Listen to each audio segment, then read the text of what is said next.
नमस्कार दोस्तों, tally class 8 में आप लोग को स्वागत करते हैं। आज से क्लास में हम लोग सीखेंगे rules of debit and credit. तो हेलो दोस्तों, आज से क्लास में हम लोग क्या सीखने वाले हैं? Rules of debit and credit. Rules of debit and credit क्या होता है? जब भी डेबिट और क्रेडिट अकाउंट के डबल एंट्री में प्रयोग किए जाने वाला वैल्यू होता है। यानी rules of debit and credit कहता है कि किसी भी बिजनेस में कोई भी हम लोग ट्रांजैक्शन डेबिट और क्रेडिट दो कॉलम में हम लोग करते हैं तो उसी को हम क्या कहते हैं? Rules of debit and credit. यानी अब चल वन बाय वन हम लोग सीखते हैं कि डेबिट क्या होता है और क्रेडिट क्या होता है। कभी भी हम लोग जब भी हम लोग टैली पर डबल एंट्री में जब काम करते हैं तो कोई भी ट्रांजैक्शन दो मोड में हो जाता है, हमारा डेबिट और क्या क्रेडिट। कुछ भाग हमारा डेबिट में जाएगा, कुछ भाग हमारा क्रेडिट में जाएगा। तो आइए हम लोग जानते हैं कि कौन सा लेजर डेबिट में जाएगा और कौन सा लेजर हमारा क्रेडिट में जाएगा। तो कुछ हमारा डेबिट का रूल्स होता है। डेबिट का मीन्स होता है कि अकाउंटिंग की ऐसी एंट्री जिसमें एसेट या एक्सपेंसेस अकाउंट की वैल्यू बढ़ जाएगा। यानी जब हमारा संपत्ति बढ़ता है और जब हमारा खर्च बढ़ता है, ये कह रहा है कि जब भी हमारा संपत्ति बढ़ता है या क्या कहते हैं खर्च बढ़ता है तो ऐसे स्थिति में वो हमारा खाता किस में हो जाता है? डेबिट खाता में हो जाता है। और जब भी हमारा किसी के प्रति दायित्व यानी लायबिलिटीज घट जाता है तो उसको भी हम लोग क्या कहते हैं? डेबिट कहते हैं। डेबिट क्या होता है? कभी भी हमारा संपत्ति बढ़ेगा या एक्सपेंस बढ़ेगा यानी किसी के प्रति खर्च बढ़ेगा तो हमारा पार्ट क्या होगा? हमारा वो लेजर क्या होगा? डेबिट होगा। किसी के प्रति हमारा दायित्व तो घटता है यानी लायबिलिटीज होता है तो भी हमारा क्या होगा? डेबिट होगा। कुछ रूल्स है रूल्स ऑफ डेबिट। और क्या है हमारा रूल्स ऑफ डेबिट में? पहला पॉइंट है increase in asset will be debit. यदि हमारा एसेट यानी संपत्ति बढ़ता है यानी इंक्रीज होता है तो भी वो खाता हमारा क्या होगा? आपका डेबिट होगा।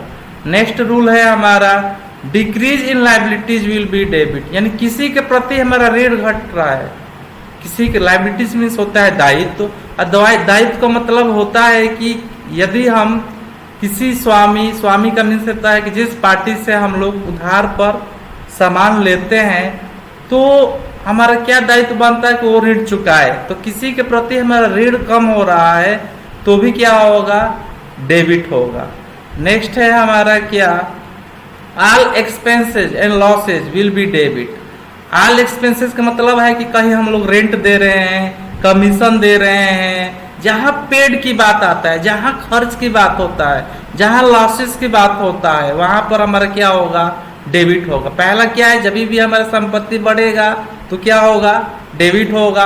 किसी के प्रति हमारा दायित्व तो घटता है यानी किसी के प्रति हम जब ऋण पेड करते हैं यानी जब हम सामान उधार लेकर आते हैं और जाकर सामान हम क्या करते हैं? पेड करते हैं जो भी बकाया, तो वो भी क्या होगा? हमारा डेबिट। जितना भी हमारा खर्च होता है, खर्च का मतलब कमीशन देना, सैलरी देना, रूम रेंट देना, ये सारा क्या होगा? हमारा डेबिट होगा। जितना भी हमारा घाटा भी होता है वो भी क्या होगा?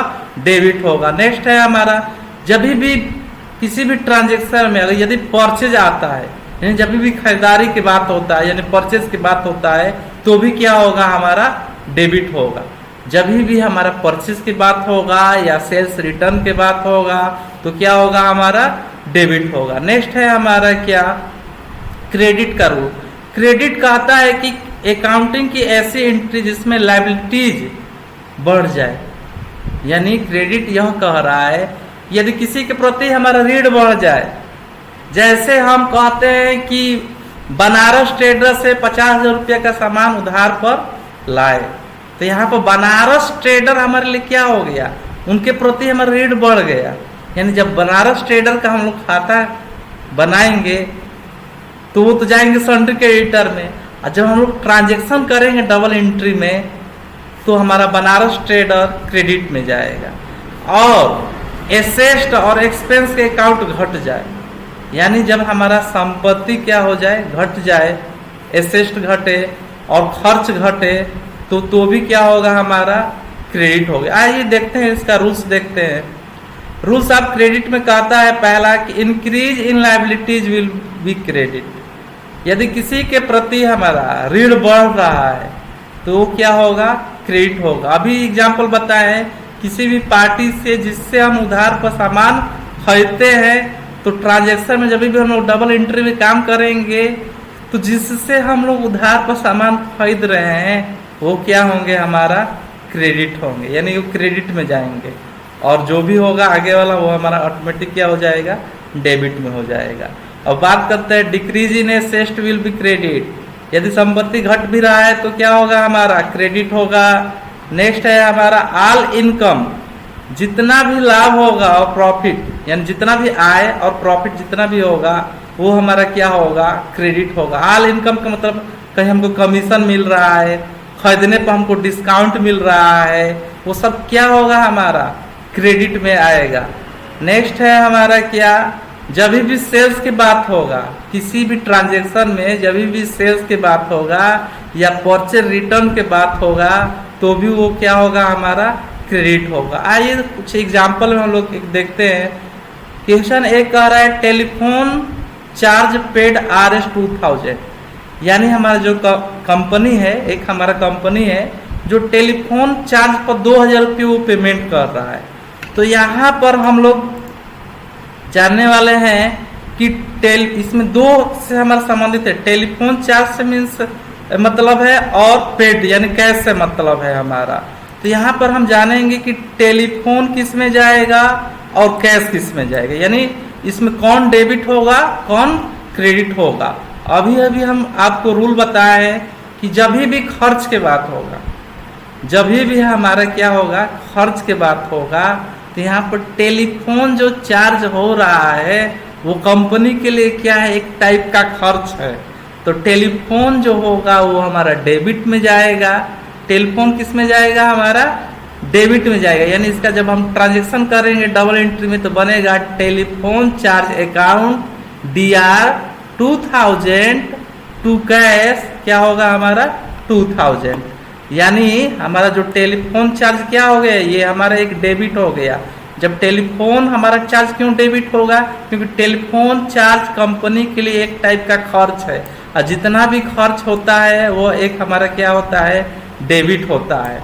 और जब डेबिट हो गया तो कैश ऑटोमेटिक क्या हो जाएगा, हमारा क्रेडिट होगा। यानी इसका जब भी हम डबल एंट्री में काम करेंगे तो बनेगा क्या, telephone charge account DR to cash. Next question एक और देखते हैं। यहाँ से क्वेश्चन कह रहा है कमीशन रिसीव्ड RS 3600, यानी कह रहा है कि 3600 रुपये हमको कमीशन मिला। 3600 रुपये कंपनी को क्या मिला, यहाँ पर तो कमीशन मिला। तो यहाँ पर कमीशन क्या है, एक टाइप का मिल रहा है हमको, कमीशन मिल रहा है। तो कमीशन एक टाइप का इनकम है। जब रिसीव्ड हो रहा है तो कमीशन एक टाइप क्या है, हमारा इनकम। जब भी इनकम की बात होता है तो कमीशन हो जाता है हमारा क्या, क्रेडिट। जब हमको ये मालूम चला कि कमीशन हो गया क्रेडिट, क्या मिल रहा है तो कैश, तो कैश क्या हो जाएगा, हमारा डेबिट में हो जाएगा। तो इसका बनेगा क्या, कैश अकाउंट DR 3600 टू का मीन्स होता है क्या, क्रेडिट। यानी जो कमीशन हमारा क्यों क्रेडिट में गया, क्योंकि कमीशन हमको मिल रहा है, एक इनकम है और इनकम हमेशा क्या होता है, क्रेडिट होता है। तो आज की क्लास में आप लोग को बताए rules of debit and credit. अगले वाले वीडियो क्लास में आप लोग बताएंगे टाइप्स ऑफ अकाउंट।